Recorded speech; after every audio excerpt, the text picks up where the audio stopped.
नमस्कार मित्रों, यदि आप भी रीट की तैयारी कर रहे हैं तो आपके लिए ये वीडियो बहुत ही इंपॉर्टेंट है। और संस्कृत विषय की हम बात कर रहे हैं दोस्तों। इससे पहले हमने लगभग 10 टेस्ट सीरीज यहां पर अपलोड कर दी हैं, उनको आप जरूर देखें। और अब मैं आज से आदर्श प्रश्न पत्र बताने वाला हूं। इसमें आपको वही मैटर दिया जाएगा, उसी प्रकार का पेपर यहां पर मैं बताऊंगा जिस तरह का आपके एग्जाम में आएगा। 23 और 24 तारीख को जो पेपर आपका होने वाला है, ठीक है, उसी तरह से आपको यहां पर मिलेगा।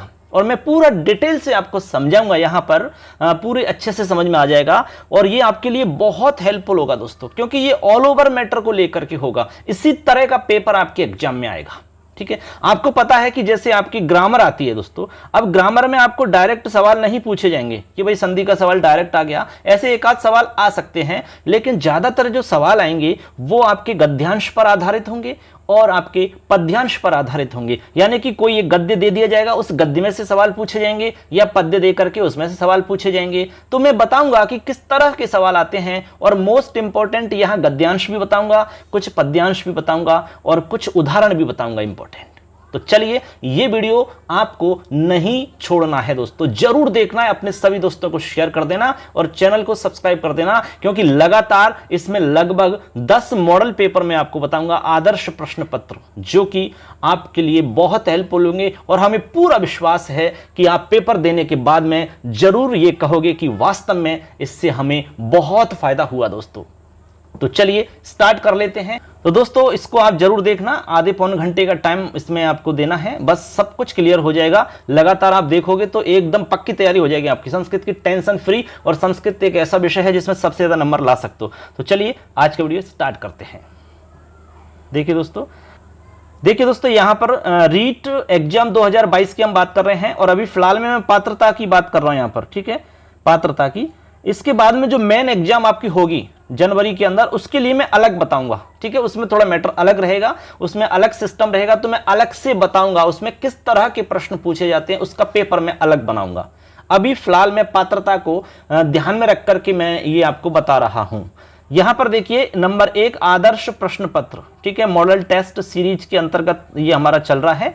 आज से मैं स्टार्ट कर रहा हूं आदर्श प्रश्न पत्र के रूप में, और टेस्ट सीरीज मैंने पहले स्टार्ट की, उसमें 10 में अपलोड कर चुका हूं। और आज से आदर्श प्रश्न पत्र में आपको पेपर के अकॉर्डिंग बताऊंगा, ठीक है। ऑल ओवर इसमें 30 क्वेश्चन होंगे, सारा मैटर इसमें आपका रहेगा एक साथ। तो चलिए स्टार्ट कर रहे हैं। हम पहले सवाल को देखते हैं दोस्तों। आपका जो पहला सवाल है वो गद्यांश पर आधारित है। मैं इसको झूम करके अच्छे से आपको बता रहा हूं, ठीक है, जिससे कि आपको अच्छे से क्लियर हो जाए। देखिए दोस्तों, यहां ऐसे देखो दोस्तों, इस तरीका का सवाल आएगा। हमारा पहला सवाल है हमारा गद्यांश पर आधारित, ठीक है। हो सकता है आपका भी पहला सवाल गद्यांश पर आधारित आ जाए, एग्जाम हॉल में इसी तरह का पेपर आपको मिलेगा। अब यहां पर पहले तो गद्यांश को पढ़ना है, और गद्यांश के आधार पर जो प्रश्न दिए गए उनको इसी में से सॉल्व करना है आपको, ठीक है। इसी के अंतर्गत आपको कुछ उत्तर मिल जाएंगे, और कुछ के उत्तर आपको ग्रामर के अकॉर्डिंग आपको देने होंगे। तो देखो, पहले तो इसको पढ़ते हैं प्रश्न को। ये कह रहे हैं कि 1 से 7 क्वेश्चन जो होंगे इसी गद्यांश पर आधारित होंगे। गद्यांशम आधृत्य उत्तराणी देयानी, कह रहे हैं कि गद्यांश पर आधारित इनके उत्तर देने हैं, गद्यांश पर आधारित इनके उत्तर आपको देने हैं। तो गद्यांश क्या है, एक बार सरसरी नजर डाल लेते हैं। कह रहे हैं, युगेस्मिन निरंतरम वर्धमानेन पर्यावरण प्रदूषणेन मानव जाति ही विविध ही रोग ही आक्रांता दृश्यते। कह रहे हैं कि इस युग में निरंतर बढ़ते हुए पर्यावरण प्रदूषण से मानव जाति विविध रोगों से आक्रांत दिखाई दे रही है, ठीक है, परेशान दिखाई दे रही है। हम जानते हैं प्रत्युत्पन्न मतयः वैज्ञानिकाः अस्याः समस्यायाः समाधाने अहर्निशं प्रयतन्ते।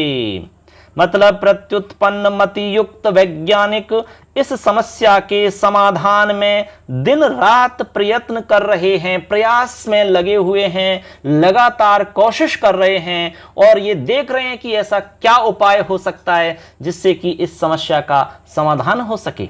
आगे कह रहे हैं, किंतु यावत देशस्य जनाः पर्यावरण संरक्षणे जागरूकाः कृत संकल्पाश्च न भविष्यन्ति तावत समस्येयं तथैव स्थास्यति। कहा कि किंतु जब तक देशस्य जना, देश के लोग पर्यावरण संरक्षण में जागरूक और कृत संकल्प नहीं होंगे, तब तक इस समस्या का समाधान नहीं होगा। अर्थात ये समस्या यूं ही बनी रहेगी। जनहि सम्यक्तया अवधेयम यत् पर्यावरणस्य संरक्षेण एव अस्माकं रक्षणं भविष्यति। कहा कि लोगों को यह अच्छे से समझना चाहिए कि पर्यावरण के संरक्षण से ही हमारा रक्षण होगा, हमारी रक्षा होगी।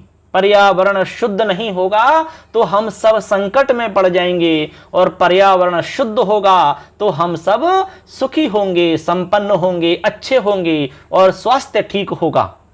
अतः कृत संकल्प ही जनहि स्थाने स्थाने वृक्षाणाम रोपणम कर्तव्यम। इसलिए कृत संकल्प लोगों के द्वारा स्थान स्थान पर वृक्षों का रोपण करना चाहिए, वृक्ष लगाने चाहिए। इसलिए सबको संकल्प लेना है कि इस बार वृक्ष अवश्य लगाने हैं। पुनश्च ये वृक्षान छेत्तुम प्रवृत्ताः भवन्ति ते अवश्यमेव दंडनीयाः। कहा कि पुनश्च जो वृक्षों को काटने में प्रवृत्त होते हैं वे अवश्य ही दंडनीय हैं। ठीक है, बहुत सारे आपने देखा होगा हरे वृक्षों को काट देते हैं, वृक्षों की लगातार कटाई चल रही है, सारे मैदान साफ कर दिए हैं। पहले कितने वृक्ष थे आपको पता होगा, अब धीरे धीरे सब साफ होते जा रहे हैं। इसी से पर्यावरण में असंतुलन बना है और इसकी वजह से पर्यावरण प्रदूषण हो रहा है, और प्रदूषण से अनेक प्रकार की बीमारियां हो रही हैं। उन्हीं बीमारियों से हम सब दुखी हो रहे हैं। अस्माभिः युवभिः संकल्पः कर्तव्यः यत प्रतिवर्षं वृक्षद्वयस्य रोपणं करिष्यामः।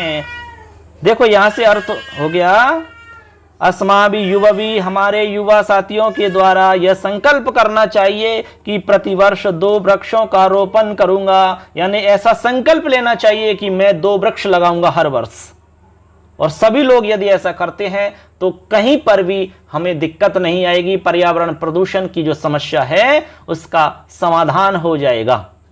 आगे तेन न केवलम अस्माकं अपितु संपूर्णस्यापि विश्वस्य कल्याणं भविष्यति। कहा कि इससे न केवल हमारा अपितु संपूर्ण विश्व का कल्याण होगा। यदि हम सब वृक्ष लगाते हैं तो इससे न केवल हमारा भला होगा अपितु विश्व का कल्याण होगा। इसलिए सब लोग ये संकल्प लें कि मैं 2 वृक्ष लगाऊंगा। तो ये हमारा गद्यांश है दोस्तों। इस तरह का कोई भी गद्यांश आ सकता है।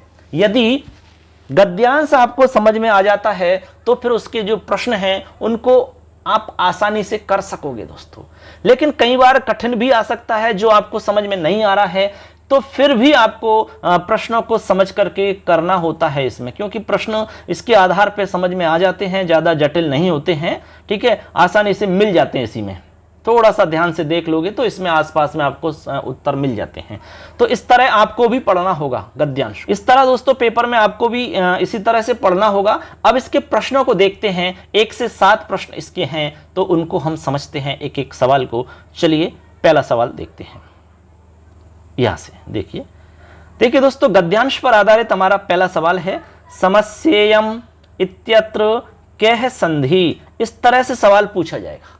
अब इसमें संधि का सवाल पूछा है, प्रत्यय का भी आ सकता है, कारक का भी आ सकता है, किसी भी टॉपिक से सवाल पूछा जा सकता है, लेकिन वो इस तरह से सवाल आएंगे दोस्तों। अब ये गद्यांश में से ही शब्द को दिया है और उन्होंने संधि पूछी है इसमें। तो देखो सवाल कह रहा है कि समस्येयम इत्यत्र कह संधि। समस्येयम शब्द में आपको संधि बतानी है। यण संधि, वृद्धि संधि, गुण संधि या फिर अयादि संधि। बताओ क्या आंसर होगा इसका। तो इसका आंसर है दोस्तों, राइट आंसर इसका 3, यानी कि गुण संधि है इसके अंदर। क्या है? गुण संधि। अब देखो पहचान आपको ऐसे देख लेनी है।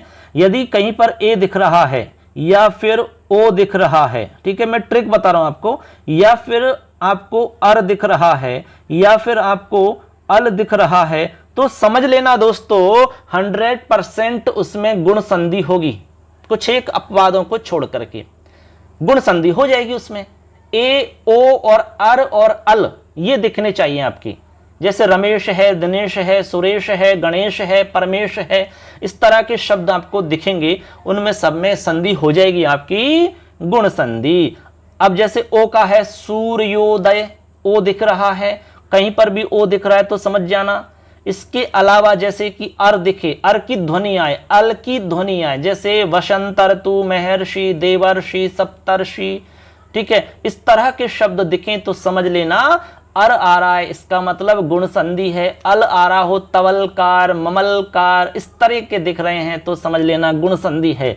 अब ये हम इसलिए बता रहे हैं कि इस तरह का कोई भी सवाल आएगा तो आपका गलत नहीं होगा।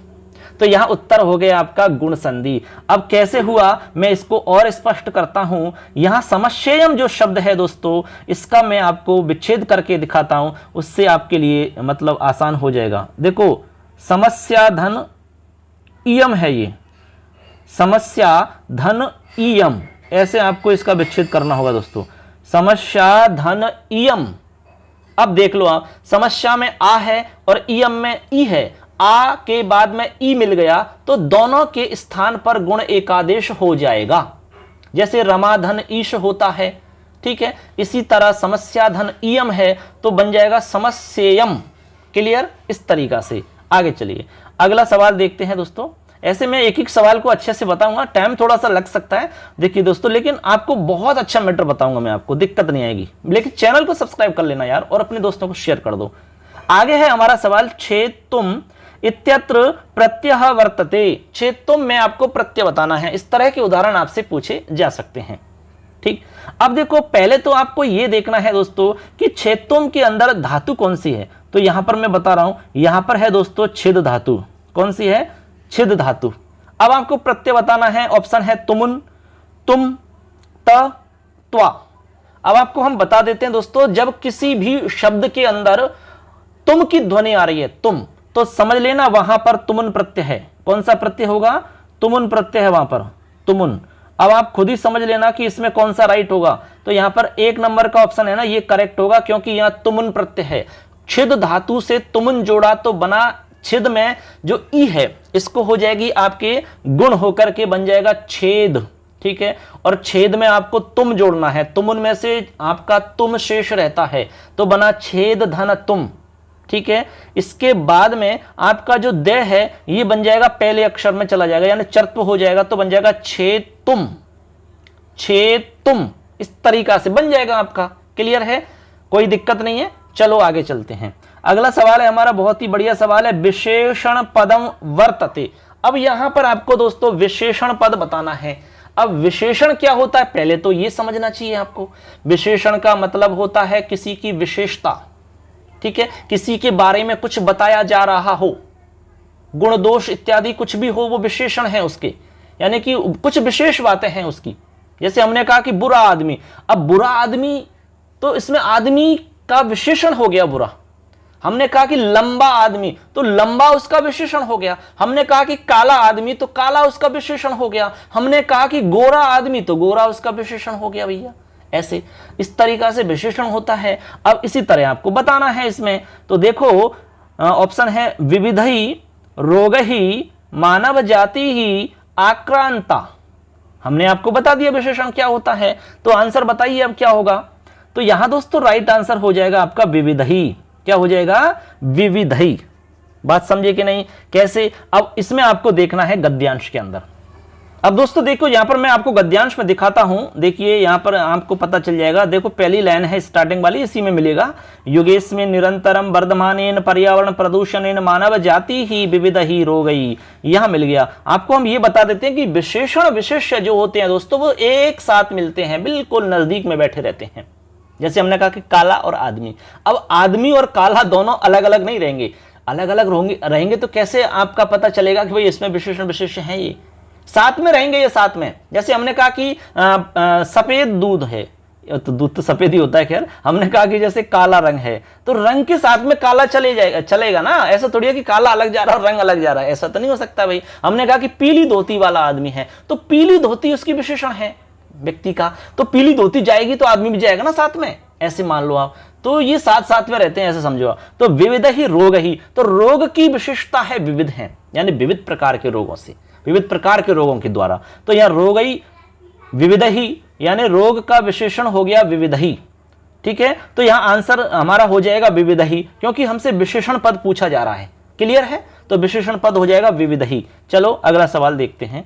अगला सवाल है दोस्तों, यहां पर देखिए चलते हैं 4 नंबर सवाल की तरफ। देखिए यहां ये रहा चौथा सवाल है हमारा, ये भी ग्रामर पर आधारित है। चौथा सवाल को पढ़ते हैं। देखो, करिष्याम है इत्यत्र लकार है वर्तते, करिष्याम है इत्यत्र लकार है वर्तते, एकदम सरल सवाल है दोस्तों। मैं आपको ट्रिक बता रहा हूं, जहां पर इष्यति लगा हुआ है समझ लेना आप, इष्यति जहां पर लगा हुआ है समझ लेना वो भविष्य काल का रूप है, और भविष्य काल को हम कहते हैं लृट लकार। क्या कहते हैं दोस्तों? लृट लकार। क्या कहेंगे? लृट लकार कहेंगे उसको। लृट लकार का मतलब भविष्य काल होता है। इसमें जुड़ेगा इष्यति, इष्यता, इष्यन्ति, इष्यसि, इष्यत है, इष्यत, इष्यामि, इष्यावह, इष्यामः। जैसे पठ में जोड़ा तो पठिष्यति, पठिष्यतः, पठिष्यन्ति। खाद में जोड़ा तो खादिष्यति, खादिष्यतः, खादिष्यन्ति। और क्री में जोड़ा तो करिष्यति, करिष्यतः, करिष्यन्ति, करिष्यसि, करिष्यतः, करिष्यत, करिष्यामि, करिष्यावः, करिष्यामः। तो करिष्यामः हो गया, ठीक है। तो अब बताइए आप कौन सा लकार होगा इसमें? सिंपल है, समझ में आ गया होगा। लट लकार नहीं होगा, लंग लकार नहीं होगा, लोट लकार नहीं होगा, लिट लकार बिल्कुल राइट है, करेक्ट हो गया। पूरा क्लियर हो जाएगा आपको, एक बार आपने देख लिया ना तो आपके मजे हो जाएंगे। आपकी हेल्प के लिए बना रहा हूं दोस्तों मैं आपके लिए, कि आपके बहुत अच्छे नंबर आए और आपकी संस्कृत में तैयारी बहुत मजबूत हो जाए। कहीं प्रॉब्लम नहीं है आपको, कहीं जाने की जरूरत नहीं है, इस चैनल पर सब मिलेगा आपको, बस चैनल को सब्सक्राइब कर लेना आप दोस्तों। अगला सवाल देखते हैं। अगला सवाल बहुत ही बढ़िया सवाल है आपका, 5 नंबर। कह रहे हैं कि ये वृक्षाण छेत्तुम प्रवृत्ताः सन्ति ते, जो वृक्षों को काटने के लिए प्रवृत्त हैं, ते। अब आगे आपको बताने की क्या आएगा? ते दंडनीयाः पुरस्करणीयाः प्रशस्याः न कोपी। अब इसका जो आंसर है दोस्तों वो आपको गद्यांश में ही मिलेगा। ते अवश्यमेव दंडनीयाः ऐसा लिखा हुआ है गद्यांश में। चलो एक बार गद्यांश की तरफ मैं आपको लेके चलता हूं और गद्यांश में इस लाइन को दिखाता हूं, जिससे कि आपको पता चल जाएगा कैसे आंसर ढूंढते हैं। देखो दोस्तों यहां पे मिलेगा, देखो मैं आपको बता रहा हूं, ये वृक्षान छेत्तुम प्रवृत्ता भवन्ति ते अवश्यमेव दंडनीयाः। अब देखो ते के आगे अवश्यमेव तो नहीं लिखा हुआ है, तो आपको ते दंडनीयाः ऐसा आपको लिखना होगा। तो दंडनीयाः उत्तर हो जाएगा आपका, सिंपल हो गया। क्या हो जाएगा? दंडनीय उत्तर हो जाएगा। देखो ऑप्शन में, यहां देखिए ये हमारा सवाल है, देखो ऑप्शन में 5वें नंबर का सवाल है हमारा, ये वृक्षान छेत्तुम प्रवृत्ता सन्ति ते दंडनीयाः, ये आपका राइट आंसर हो जाएगा। आगे चलिए, अगला सवाल है पुनश्च है इत्यत्र कह संधि। बहुत ही अच्छे सवाल मिलेंगे आपको। पुनश्च में यहां पर आपको संधि बतानी है दोस्तों। तो ऑप्शन है यण संधि, गुण संधि, इष्टुत्व संधि, इष्टुत्व संधि। तो बताइए कौन सा राइट होगा?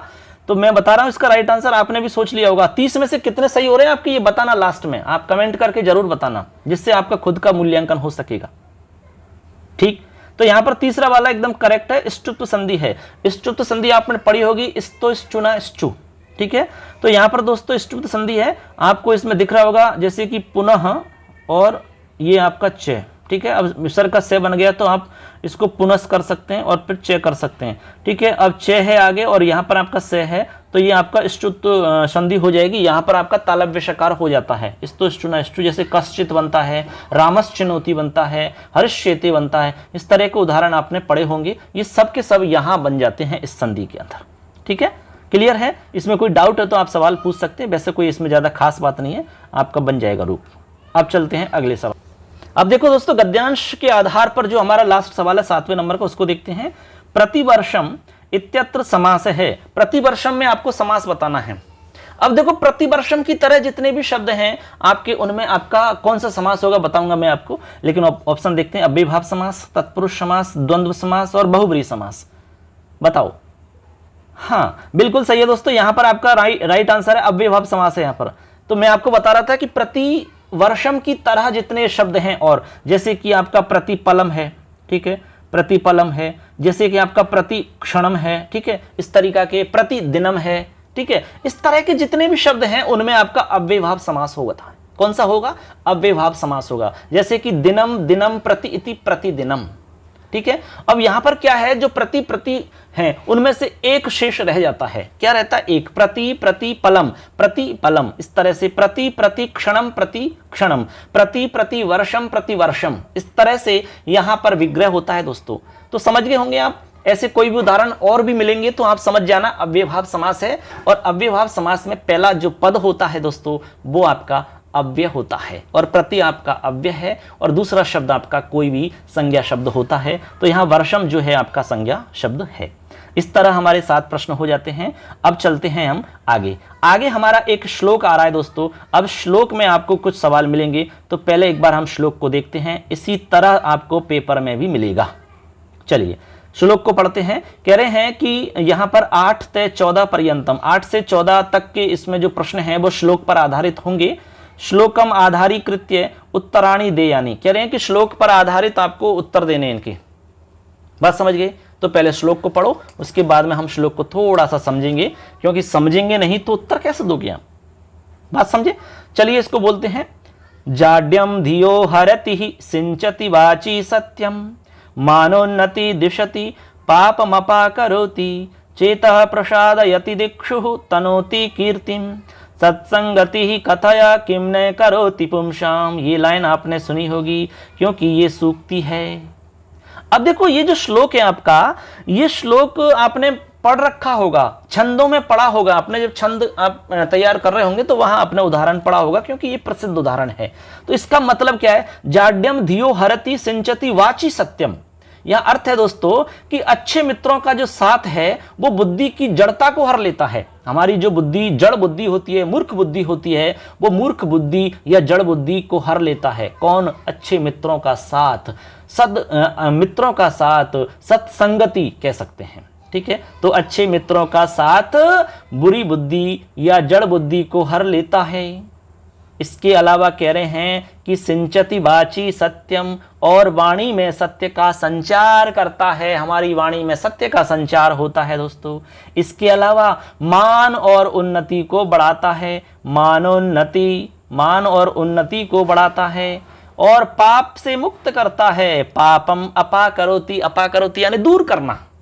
किससे? पाप से दूर करता है। ठीक है, चेतः प्रसादयति दिक्षु तनोति कीर्तिम, और चित्त को प्रसन्न करता है। हमारा चेत जो है, चेत यानी चित्त, उसको प्रसन्न करता है और हमारी कीर्ति को सभी दिशाओं में फैलाता है। दिशति यानी सभी दिशाओं में क्या करता है? उसको तनोति, तनोति यानी उसका प्रसार करता है, उसको फैलाता है। इसलिए कहा गया है कि सत्संगति कथया किम न करोति पुंसाम। इसलिए आप ही कहें कि सत्संगति मनुष्यों का कौन सा भला नहीं करती, अर्थात सत्संगति से क्या संभव नहीं है, यानी कि सब कुछ संभव है। सत्संगति से, अच्छे लोगों की संगति करो, इसका मतलब यही है। तो ये हमारा श्लोक हो जाता है दोस्तों। मैंने अर्थ बता दिया है, अब आपको दिक्कत नहीं आएगी। तो देखते हैं पहला सवाल क्या कह रहा है। ठीक है, अर्थ नहीं पता होगा तो पहला सवाल या कोई सा सवाल कैसे समझ में आएगा आपको? चलो 8वां सवाल देखते हैं। कह रहा है धियो जाड्यम हरति। धियो आप जानते हो बुद्धि होती है, जाड्य माने जड़ता, हरति यानी हरना। ठीक है, कह रहे हैं कि बुद्धि की जड़ता को हरता है। कौन हर लेता है बताओ? सत्संगति। अभी बताया ना, तो राइट आंसर है इसका सत्संगति ही। डायरेक्ट आंसर पर पहुंच गए हम, क्योंकि आपको अर्थ पता है इसलिए डायरेक्ट आंसर पे पहुंच गए। यानी कि सत्संगति धियो जाड्यम हरति, इसमें आ रहा है जाड्यम धियो हरति लिखा हुआ है, जाड्यम धियो हरति। ठीक है, क्या? सत्संगति, क्योंकि पूरे श्लोक में सत्संगति के बारे में बताया गया है। तो जो हमारी बुद्धि की जड़ता होती है दोस्तों, उसको कौन हर लेता है? तो आंसर हो जाएगा सत्संगति। तो राइट आंसर हो गया सत्संगति। आगे चलो, अगला सवाल है मानोन्नति ही इत्यस्य विच्छेदः। मानोन्नति में आपको विच्छेद बताना है, तो ऑप्शन है मानोधन उन्नति ही, मान धन उन्नति ही, मानोत धन नति ही, माधन नोन्नति ही। बताओ क्या आंसर राइट होगा? चलो हम बता रहे हैं इसका आंसर है दोस्तों मान धन उन्नति ही। ये मान है पूरा, नया अलंत नहीं है, पूरा ही है। मान धन उन्नति। ठीक है, अब दोस्तों यहां पर क्या है? देखो माने में न में ए है, आगे उन्नति में उ है। अब यहां देखो ए और उ है, तो यहां पर क्या होगा? गुण एकादेश हो जाएगा, यहां गुण हो जाएगा, उ के स्थान पर ओ हो जाएगा, तो बन जाएगा मानोन्नति ही। क्लियर है। इस तरीका से हमने कहा कि ओ दिख जाए, ए दिख जाए, अर दिख जाए, अर दिख जाए तो गुण संधि होती है। क्लियर है। आगे चलो, आगे है अपाकरोति इत्यत्र कति उपसर्गाः। देखो कितने बढ़िया बढ़िया सवाल आपको मिल रहे हैं। एक है, द्वौ, त्रय है, चत्वार है। यहां देखो प्रश्न कह रहा है कि अपाकरोति जो शब्द है इसमें आपको बताने कितने उपसर्ग हैं, बताओ कितने दिख रहे हैं आपको। बहुत सारे सोच रहे होंगे एक है सर। नहीं दोस्तों, एक नहीं है, इसमें आपका राइट आंसर है 2। इसमें एक नहीं 2 उपसर्ग छुपे हुए हैं। कैसे, मैं आपको बता रहा हूं, बाहर निकाल के। अभी टेंशन क्यों करते हो यार। देखो एक तो है इसमें अप, अरे लिखने में कैसे गड़बड़ हो रही है, ये क्या लिखने में मिस्टेक हो रही है थोड़ा सा यार। देखो एक तो है अप, ये अप हो गया, ठीक है। और एक है आपका आंग उपसर्ग, ठीक है। आंग में से केवल आ बचता है, ठीक है दोस्तों। यहां आंग हो गया, उसके बाद में है क्री धातु। इन सब से बनता है आपका अपाकरोति। क्री से बनता है करोति, आंग में से आ बचता है, अप में से आपका अप है ही, तो अप में आ जुड़ा तो अपा बना, और क्री से बना करोति तो बन गया अपाकरोति। क्लियर है। इस तरीका से बनता है आपका ये रूप। चलें आगे। अगला, श्लोकेस्मिन् कति क्रियापदानि। इस श्लोक में कितने क्रियापद हैं। बढ़िया सवाल है एकदम। तो ये तो आप समझ गए होंगे क्रियापद।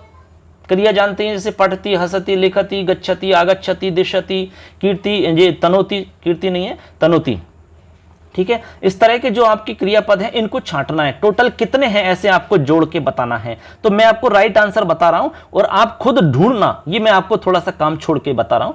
तो यहां पर राइट आंसर है 7, यानी कि इसमें 7 आपके क्रियापद हैं दोस्तों। अब आप खुद ढूंढना, नहीं मिले तो हमें बताना, फिर मैं आपको एक एक को लिख के बता दूंगा। क्लियर। चलो आगे अगला सवाल देखते हैं। अगला सवाल है हमारा 12 नंबर का सवाल। बहुत अच्छा सवाल है दोस्तों 12 नंबर का। देखो कह रहे हैं कि श्लोक अस्मिन् किम छंद है। इस श्लोक में कौन सा छंद है दोस्तों। तो आपको हम एक बात बता देते हैं, जब छंद का सवाल आए तो सबसे पहले आपको वर्ण काउंट करने हैं, यानी कि वर्णिक छंद है तो वर्ण काउंट करो।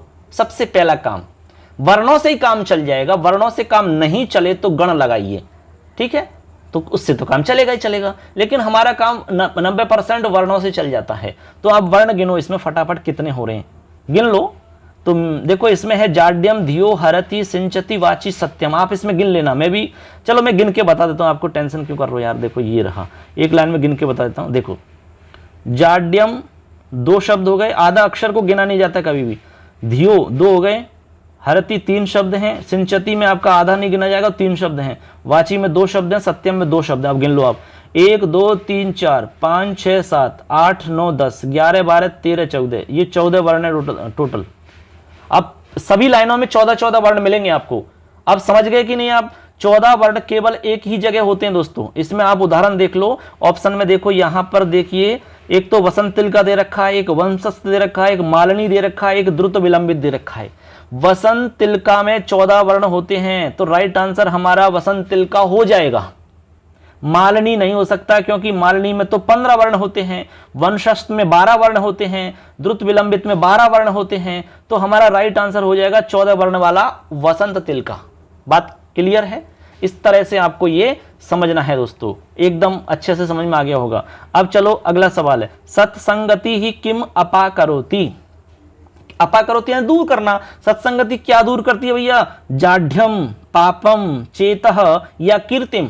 बताओ फटाफट। अभी हमने अर्थ बताया था, उसमें बताया था आपको। पापम अपाकरोति, तो पापम हो जाएगा। श्लोक में लिखा हुआ है मानोन्नति दिशति पापम अपाकरोति, तो उसी में से ढूंढ के लिखना है। पापम पाप से दूर करती है, पाप से मुक्त करती है। कौन। सत्संगति। ये आपका राइट आंसर हो गया। आगे चलिए, अगला है पुंसाम इत्यत्र विभक्ति ही वर्तते। पुंसाम में विभक्ति बतानी है, तो पुंसाम में विभक्ति बताइए दोस्तों। षष्ठी, द्वितीया, सप्तमी और तृतीया। देखो पुंसाम, आम की ध्वनि आ रही है। आम की ध्वनि केवल आपकी छठवीं विभक्ति में आती है, या तो आम की ध्वनि आती है या फिर नाम की ध्वनि आती है। बात समझ, जैसे कि रामस्य रामयो रामाणाम, ठीक है। इसी तरह पुंसाम, आम और नाम की ध्वनि षष्ठी में आती है, तो राइट आंसर इसका षष्ठी विभक्ति हो जाएगा। क्लियर। आगे चलो, अगला सवाल है हमारा इसमें, बालक है ग्रंथान अधीते कर्मवाच्ये किम रूपम। बहुत ही अच्छा सवाल है। बालकः यानी बालक ग्रंथों को पढ़ता है। किनको? ग्रंथों को। अब यहां पर एक बात पर ध्यान रखना, यहां पर जो ग्रंथ शब्द है इसका रूप चलाया आपका राम की तरह, जैसे ग्रंथ है ग्रंथौ ग्रंथाः, और ग्रंथान बनेगा द्वितीया के बहुवचन में, जैसे रामम रामौ रामान, तो ग्रंथम ग्रंथौ ग्रंथान।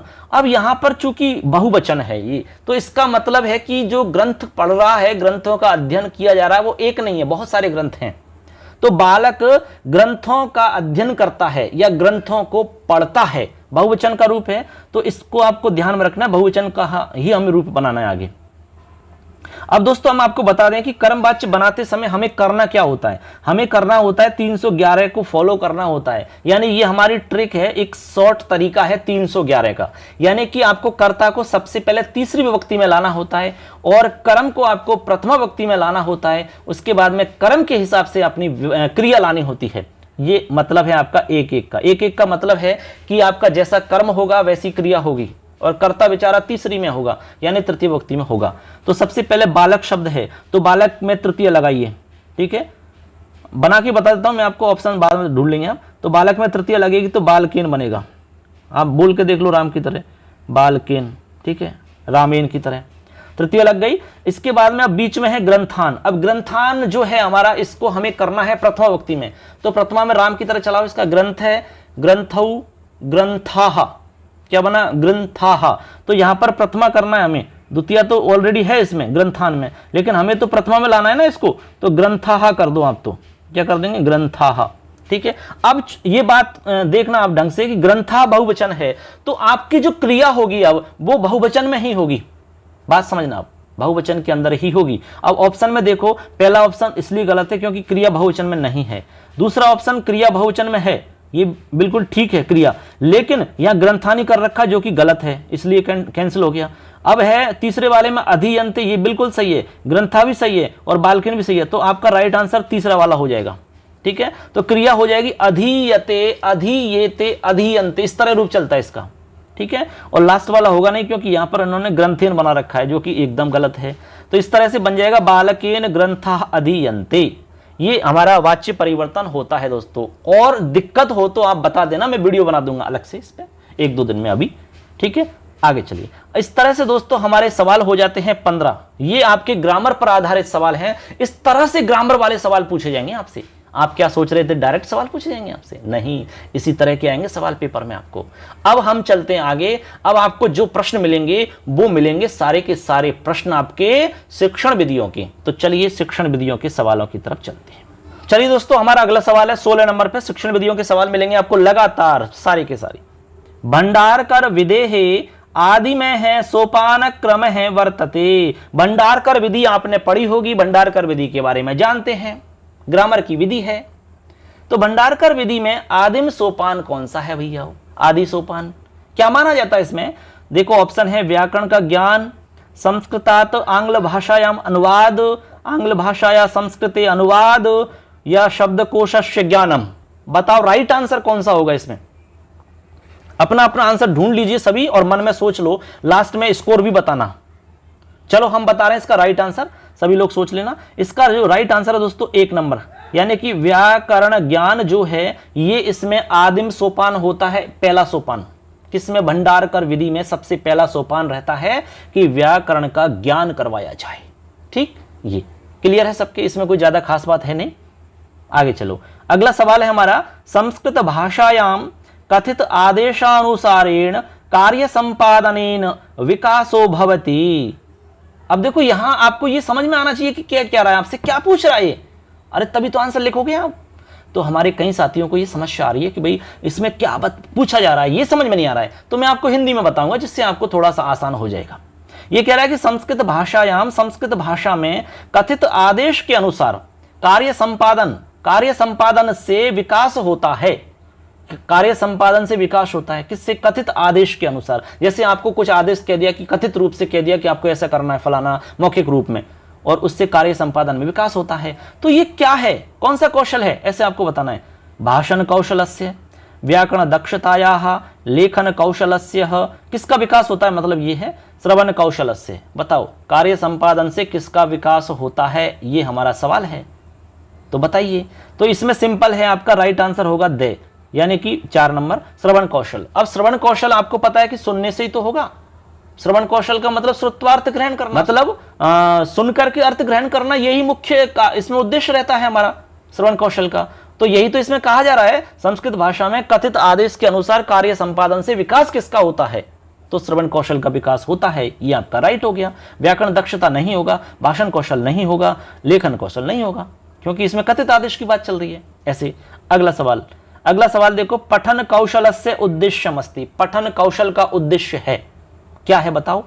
पठित्वा लिखिताभिव्यक्ति ही, पठित्वा मौखिक अभिव्यक्ति ही, पठित्वार्थ ग्रहणम, पठित्वा पांडित्य प्रदर्शनम।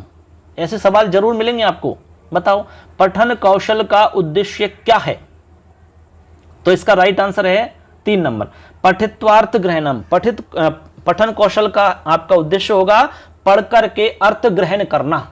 ठीक है, आपने कुछ पढ़ लिया, केवल पढ़ने मात्र से उद्देश्य पूरा नहीं होता है, पढ़ करके उसका अर्थ ग्रहण करना, यह है उद्देश्य पूरा होना। जैसे मान लो अभी हमने आपको श्लोक बताया था, जाड्यम धियो हरति सिंचति वाची सत्यम। अब आपने पढ़ तो लिया लेकिन अर्थ नहीं पता, तो आपका जो पठन कौशल का उद्देश्य है ना, वो पूरा नहीं हुआ है। ऐसे ठीक, आगे चलो। अगला सवाल है, लेखन कौशलस्य वृद्धिर्भवति। लेखन कौशल की वृद्धि होती है, कैसे होती है भैया? पत्र लेखनेन, गीत श्रवणेन, सूत्र कंठस्थीकरणेन, शुद्धोच्चारणेन। किससे होती है बताओ?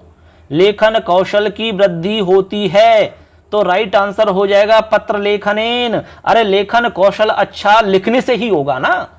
आपको लेखन कौशल अच्छा करना है, राइटिंग अच्छी करनी है, स्पीड अच्छी करनी है, बनावट शब्दों की अच्छी करनी है, तो इसके लिए आपको लिखना पड़ेगा। चाहे पत्र लिखो या कुछ भी लिखो, तो यहां पर पत्र लेखन आ जाएगा। गीत सुनने से कभी लेखन नहीं बढ़ने वाला। आप बहुत अच्छे अच्छे गाने सुनते हैं, क्या आपकी राइटिंग अच्छी हो जाएगी, स्पीड अच्छी हो जाएगी? संभव नहीं है। सूत्र कंठस्थीकरण, आप बहुत सारे सूत्र रटते हैं रोजाना, तो उससे राइटिंग अच्छी हो जाएगी क्या? नहीं होगी। शुद्ध उच्चारण, आप बढ़िया उच्चारण करते हैं भैया, तो आपकी राइटिंग अच्छी हो जाएगी क्या? नहीं होगी, क्योंकि राइटिंग अच्छी तो केवल लिखने मात्र से होगी दोस्तों, लिखना पड़ेगा उसके लिए। तो ऐसे क्लियर है? आगे चलो। अगला सवाल है, व्याकरणस्य नियमान आवृत्तौ विधि ही वर्तते। कह रहे हैं कि व्याकरण के नियमान आवृत्तौ, यानी नियमों की आवृत्ति से संबंधित विधि वर्तते। कौन सी विधि है? नियमों की आवृत्ति किसमें होती है? ऐसे मानो आप, किस विधि में नियमों की आवृत्ति की जाती है? व्याकरण की बात चल रही है। देखो ऑप्शन है, पारायण विधि ही, सूत्र विधि ही, व्याख्या विधि ही, भाषा संसर्ग विधि ही। बताओ, बहुत ही अच्छा सवाल है। व्याकरण से नियमान आवृत्तौ विधि ही वर्तते, तो राइट आंसर हो जाएगा पारायण विधि। पारायण विधि के अंदर ही होता है दोस्तों। पारायण विधि के अंदर पारायण किया जाता है, बार बार उसको बोला जाता है। ठीक है, अभ्यास पर बल दिया जाता है, बार बार अभ्यास किया जाता है उसमें। ऐसे तो पारायण विधि आप समझ गए। पहले पारायण विधि के माध्यम से, जैसे गुरुकुल इत्यादि में जो हमारे शिष्य होते हैं, उनको डेली पाठ करवाया जाता है ग्रंथों का। ठीक है, पारायण विधि से उसमें पढ़ा जाता है, तो सब कुछ रट जाता है, याद हो जाता है सारा कुछ। ऐसे ठीक है, आवृत्ति होती है, आवृत्ति पे ज्यादा फोकस रहता है। अगला सवाल देखते हैं आगे दोस्तों। हमारा 21 नंबर सवाल है, अव्याकृति ही इति अस्य शिक्षण विधि ही। अव्याकृति इसकी शिक्षण विधि है, बताओ किसकी है? अव्याकृति ही व्याकरणस्य या फिर आख्यायिकायाः या रूपकस्य या काव्यस्य। तो सिंपल है, राइट आंसर है व्याकरणस्य। अव्याकृति आपकी व्याकरण की शिक्षण विधि है। इसमें क्या होता है, भाषा के साथ साथ में व्याकरण का ज्ञान करवा दिया जाता है, अलग से आपको ज्ञान नहीं करवाते। ठीक है, जैसे भाषा पढ़ा रहे हैं तो उसमें साथ साथ में व्याकरण भी बताते चलते हैं। इसको कहते हैं अव्याकृति विधि। इसका दूसरा नाम है भाषा संसर्ग विधि, ऐसे समझ लो आप। ठीक है दोस्तों, अब चलो अगला सवाल देखते हैं। हमारा इसमें सवाल नंबर है हमारा 22। देखिए सवाल क्या है। सवाल कह रहा है कि नवीन शिक्षण पद्धत्याम व्याकरण शिक्षणस्य सर्वाधिक रुचिकरो विधि ही मन्यते। नवीन शिक्षण पद्धति में व्याकरण शिक्षण की सर्वाधिक रुचिकर विधि कौन सी मानी जाती है? पारायणम, सूत्र कंठस्थीकरणम, आगमन निगमनम, अर्थावबोधनम। बताओ, 22 नंबर सवाल की हम बात कर रहे हैं। बताओ कौन सी बढ़िया विधि, सर्वाधिक रुचिकर विधि? चलो हम बता रहे हैं इसका आंसर। इसका आंसर है दोस्तों 3 नंबर का, यानी कि आगमन निगमन विधि जो है ये सर्वाधिक रुचिकर विधि मानी जाती है व्याकरण शिक्षण की। अब आगमन निगमन में होता क्या है आपको पता है, पूरे व्याकरण में इसी को प्रयोग करते हैं हम। आगमन निगमन विधि से ही तो हम पढ़ाते हैं सारा कुछ। आगमन विधि में क्या होता है दोस्तों, पहले सुन लो। आगमन विधि के अंदर हम सबसे पहले उदाहरण बताते हैं बच्चों को, उदाहरण बता करके फिर नियम बताते हैं उनको, और इसका विपरीत कर दो तो निगमन विधि हो जाती है। यानी निगमन विधि के अंदर सबसे पहले हम बच्चों को नियम बताते हैं, नियम मतलब सूत्र समझ लो, उसके बाद में उदाहरण बताते हैं। क्लियर है? तो आगमन विधि में तो हम उदाहरण पहले बताते हैं और बाद में नियम बताते हैं। निगमन में हम नियम पहले बताते हैं, उदाहरण बाद में बताते हैं, इस तरह से। क्लियर? अब देखो आगे देखते हैं, अगला सवाल है हमारा 23 नंबर। सवाल कह रहा है कि भाषा शिक्षण से अत्यावश्यकम कौशलम वर्तते, यानी भाषा शिक्षण का अत्यावश्यक कौशल कौन सा है, बताओ। श्रवणम, लेखनम, भाषणम, पठनम। भाषा शिक्षण का अत्यावश्यक कौशल है दोस्तों श्रवण कौशल, क्योंकि जब तक सुनोगे नहीं तब तक लिख नहीं सकते, भाषण नहीं कर सकते, पठन नहीं कर सकते। यानी सारे कौशल इसी पर टिके हुए हैं। इसलिए कहते हैं ना कि शुरू में जो बच्चे होते हैं ना छोटे, उनका श्रवण कौशल स्ट्रांग करना चाहिए। श्रवण कौशल, उनको सुनाओ, ज्यादा से ज्यादा सुनाओ, सुनने से चीजें जल्दी याद होती है उनको, क्योंकि लिखना पढ़ना तो बाद में सीख जाएंगे वो सारा कुछ। उनको सुनाने की आदत डालो, सुनने की, क्योंकि अच्छा वक्ता वही बन सकता है जो अच्छा श्रोता होता है। क्योंकि दोस्तों कहा भी जाता है कि अच्छा वक्ता वही बन सकता है जो अच्छा श्रोता होता है, जो अच्छा श्रोता नहीं है वो अच्छा वक्ता कभी नहीं बन सकता। ठीक है, तो इस तरह से हमारा क्वेश्चन नंबर 23 हो जाता है। अब चलते हैं अगले सवाल की तरफ। भाषायाः कौशलानि सन्ति, भाषा के कौशल हैं कितने, त्रीणि, चत्वारि, 10 या चतुर्दश। सिंपल है, भाषा के 4 कौशल होते हैं। ठीक है, उनका क्रम है SBPL, ये क्रम है, ट्रिक से समझ लो। S का मतलब श्रवण कौशल, B का मतलब भाषण कौशल, P का मतलब पठन कौशल, L का मतलब लेखन कौशल। ये ही क्रम है। क्रम का भी सवाल पूछा जाता है कि जो हमारे कौशल हैं उनका क्या क्रम है, इसी क्रम में आपको ध्यान रखना है। आगे चलो, अगला सवाल। मुख्य रूपेण संस्कृत भाषा शिक्षणस्य उद्देश्यमस्ति, मुख्य रूप से संस्कृत भाषा शिक्षण का उद्देश्य है क्या, संस्कृत भाषायाम दक्षता प्रदानम, यज्ञ संपादनम, भारतीय संस्कृतेः प्रचार है, या संस्कृत साहित्यस्य रक्षणम। बताओ क्या आंसर होगा इसका। तो इसका राइट आंसर है दोस्तों 1 नंबर पे, संस्कृत भाषायाम दक्षता प्रदानम। संस्कृत भाषायाम दक्षता प्रदान, यानी संस्कृत भाषा में दक्षता प्रदान करना, ये हमारा संस्कृत भाषा शिक्षण का उद्देश्य है। ठीक है, ऐसे आगे चलो। अगला सवाल है दंडान व विधहु, दंडान व विधहु, दंड है अस्य सूचक है। कह रहे हैं कि दंडान व विधि जो है हमारी, दंडान व और खंडान व 2 विधि होती है पद्य शिक्षण के अंदर। तो कह रहे हैं कि यहां पर दंड जो शब्द है आपका, इसका क्या अर्थ है, शब्दस्य, अर्थस्य, लघुडस्य, वाक्यस्य, किसका अर्थ है ये, आंसर हो जाएगा वाक्यस्य। क्योंकि इसमें क्या होता है, दंडान व विधि के अंदर जो हमारा श्लोक है उसको एक दंड के रूप में बनाया जाता है। दंड जिस ऐसे होता है ना, ऐसे, तो एक दंड के रूप में मतलब एक पूरा एक वाक्य बना दिया जाता है। दंड का मतलब है एक वाक्य बना देते हैं उसका, हम पूरे का पूरे श्लोक को एक लाइन में व्यक्त कर देते हैं, एक लाइन में उसको हम चेंज कर देते हैं, यही इसका मतलब है। ठीक है, अगला सवाल। अगला सवाल है पाठ योजनायाम पूर्व ज्ञानस्य तात्पर्यमस्ति, पाठ योजना में पूर्व ज्ञान का तात्पर्य क्या है। पूर्व ज्ञान का मतलब पूर्व दिशायाः ज्ञानम, या पूर्व देशस्य ज्ञानम, या पूर्व कक्षायाः ज्ञानम, या भारत देशस्य ज्ञानम। इसका मतलब है आपका तीसरा वाला राइट है, यानी कि पूर्व कक्षा का ज्ञान होना चाहिए, यही पूर्व ज्ञान का मतलब है। समझ गए, पूर्व ज्ञान यानी कि हम कहते हैं ना बच्चों को पूर्व ज्ञान है कि नहीं, यानी कि जैसे 5वीं का बच्चा है तो 4थी क्लास का ज्ञान है कि नहीं, पूर्व कक्षा का ज्ञान ये है। आगे चलो, अगला है हमारा देखो उद्देश्य पूर्ति दृष्टिया, उद्देश्य पूर्ति की दृष्टि से नाटक शिक्षण से श्रेष्ठ विधि वर्तते, नाटक शिक्षण की विधि कौन सी श्रेष्ठ मानी जाती है, समवाय विधि ही, रंगमंच अभिनय विधि ही, आदर्श नाट्य विधि ही, और गीत विधि ही। चलो राइट आंसर है इसका, हम बता रहे हैं 2 नंबर, यानी कि रंगमंच अभिनय विधि है राइट आंसर इसका। उद्देश्य पूर्ति की दृष्टि से नाटक शिक्षण की श्रेष्ठ विधि रंगमंच अभिनय विधि मानी जाती है दोस्तों। कौन सी, रंगमंच अभिनय विधि, ये आपको ध्यान में रखना होगा। क्लियर है, तो 28 नंबर का जो हमारा सवाल है इसका क्या आंसर हो जाएगा दोस्तों? 28 नंबर का हो जाएगा आपका रंगमंच अभिनय विधि। ठीक, आगे चलते हैं। अब केवल हमारे 2 सवाल और बचे हैं, आज का हमारा पूरा ये पेपर हो जाएगा कंप्लीट। 29 नंबर, अध्यापक से परमम मित्रमस्ति। अध्यापक का परम मित्र कौन है भैया? श्यामपट्ट है, सुधाखंड है, पाठ योजना, छात्र है। बताओ, बताइए फटाफट। परम मित्र का मतलब जानते हैं आप? घनिष्ठ मित्र, बिल्कुल। तो वो हो जाएगा आपका श्यामपट्ट। श्यामपट्ट के बिना तो कुछ भी नहीं होता भैया। कोई भी चीज़ समझानी है, चित्र इत्यादि का प्रयोग करना है, आपको डायग्राम बनाना है, कुछ भी आपको समझाना है, करना है, तो इसके बिना कैसे समझाओगे? तो ये तो एक टीचर के लिए परम मित्र माना जाता है श्यामपट्ट। अब लास्ट प्रश्न है हमारा आज का। छात्राणाम ज्ञान विस्तारम क्रियते। छात्रों का ज्ञान विस्तार किया जाता है किसके माध्यम से? अन्वेषण प्रश्न ही, केंद्रीय बोध प्रश्न ही, मूल्यांकन प्रश्न ही, पुनरावृत्ति प्रश्न ही। बताओ, राइट आंसर बताना आपको क्या होगा। तो इसका जो राइट आंसर है दोस्तों 30 नंबर का हो जाएगा हमारा अन्वेषण प्रश्न ही। अन्वेषण प्रश्नों के माध्यम से छात्राणाम ज्ञान विस्तारम क्रियते। छात्रों का ज्ञान विस्तार किया जाता है। ठीक है, अन्वेषण प्रश्न आप जानते होंगे। यदि आपको नहीं पता तो आप कमेंट करना, हम उसमें आपको बता देंगे। वैसे मैंने आपको बता रखा है, हमारे शिक्षण विधियों की वीडियो आप देख सकते हैं, उनमें आपको मिल जाएगा सारा कुछ। तो इस तरह दोस्तों हमने आपको पहला आदर्श पेपर इसमें बताया है, जो कि आपके पेपर के अकॉर्डिंग हमने यहाँ पर बताया है। इसी तरह का आपको पेपर मिलेगा जब आप 23-24 तारीख को एग्जाम दोगे इस जुलाई के महीने में। ठीक है, तो आप इनको जरूर देखना दोस्तों, अपने दोस्तों को शेयर करना और हमारे चैनल को सब्सक्राइब कर लेना, क्योंकि और भी तो आपको मिलेंगे इसमें पेपर, और उनका नोटिफिकेशन तभी मिलेगा जब आप हमारे चैनल को सब्सक्राइब कर लोगे।